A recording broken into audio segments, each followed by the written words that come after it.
Bruce Springsteen once said he was looking for cold beer at a reasonable price. A couple of local guys took on the challenge of a good beer produced locally.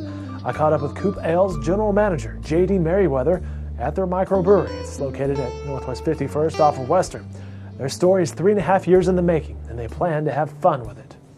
We're just hanging out one night at a meeting that the local AIA chapter puts together, and it's called a beer and bowl session. It happens on Friday nights, and the idea was there's a big trough of ice, and you bring a six-pack and kind of mix your six-pack in with the other beers, and that's where Mark and I started hanging out, and we just kind of looking at the beer in there, and we're going, yeah, it's kind of sad that, there's all these beers in here, and nothing's local. There's no real good beer being produced in Oklahoma City specifically, and it's probably a niche market.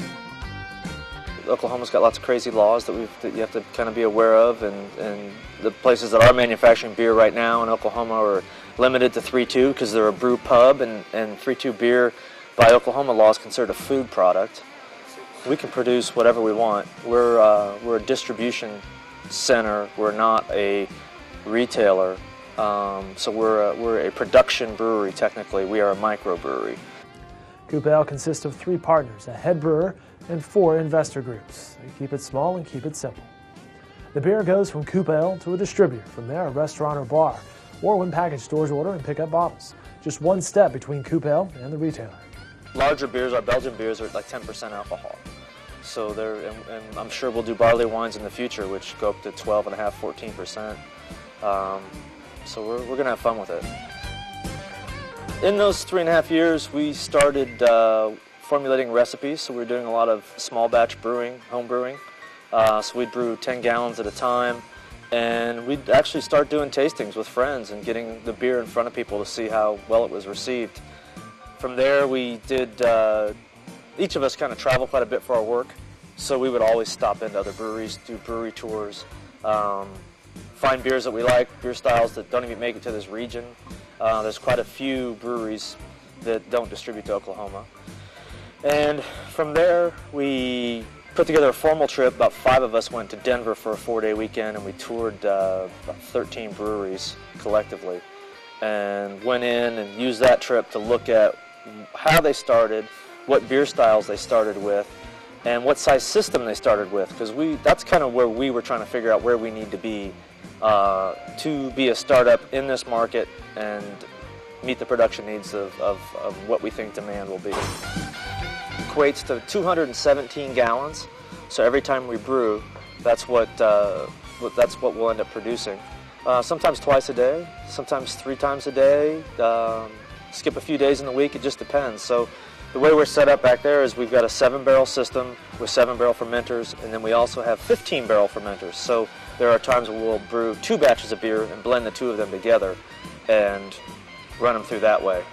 So it goes through the brew house, and then after it ferments, it goes into some holding tanks, bright tanks that are in an environmental room, and then from there we'll either keg them, bottle them, or store them, hold on to them for a while. So. COOP Ale is starting with 3 beer styles, with a 4th right behind it, 2 more in development, and JD says they have 3 more they hope to finish by the end of the year. All in all, about 14 different recipes.